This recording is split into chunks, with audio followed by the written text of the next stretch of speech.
Big pass நிகழ்ச்சி மூலமாக ஃபேமஸான பிரதீப் ஆண்டனி தன்னோட நீண்ட நாள் காதலியை சீக்கிரமே திருமணம் பண்ண போகிறதா சொல்லியிருக்கிறாங்க. அந்த வகையில் பிக் பாஸ் சீசன் 7 மூலமாக பிரபலமானவங்க தான் பிரதீப் ஆண்டனி. ஆரம்பத்தில் 2016 வெளியான அருவி படத்தில் துணை கதாபாத்திரத்தில் நடிச்சிருந்தாங்க.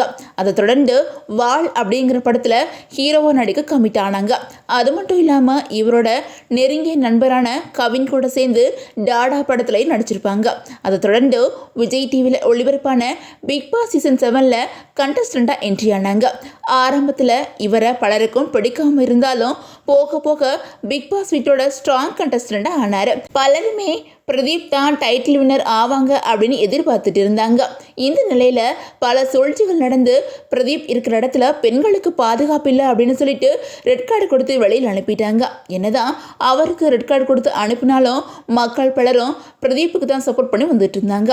அந்த நேரத்தில் பிரதீப்போட ரெட் கார்டு விவகாரம் தான் தமிழ்நாடு முழுக்க வைரலாக இருந்துச்சு.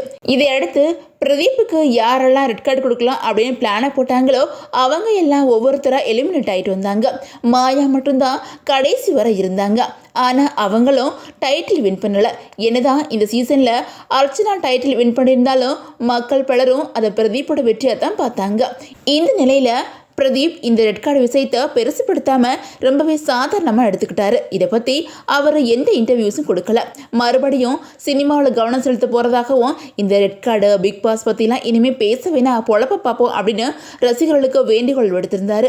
இந்த நிலையில் பிரதீப்க்கு சமீபத்தில் தன்னோட நீண்ட நாள் காதலி கூட என்கேஜ்மெண்ட் முடிஞ்சிருக்குது. இதை தன்னோட சோசியல் மீடியாவில் ஷேர் பண்ணின பிரதீப், எனக்கு என்கேஜ்மெண்ட் முடிஞ்சிருச்சு, ஃபேமிலி மேன் ஆகிட்டேன், எனக்கெல்லாம் என்கேஜ்மெண்ட் ஆகாது அப்படின்னு நினச்சிட்டு இருந்தேன். பரவாயில்ல, என்னையும் நம்பி பொண்ணு கொடுத்துருக்குறாங்க, இதெல்லாம் 90s கிட்ஸோட சாதனை அப்படின்னு கேப்ஷன் கொடுத்துருக்குறாங்க. பிரதீப்போட என்கேஜ்மெண்ட் முடிஞ்ச நிலையில் பலரும் தங்களோட வாழ்த்துக்களை சொல்லி வந்துட்டு இருக்காங்க. நம்மளும் வாழ்த்துக்களை சொல்லிக்கலாம்.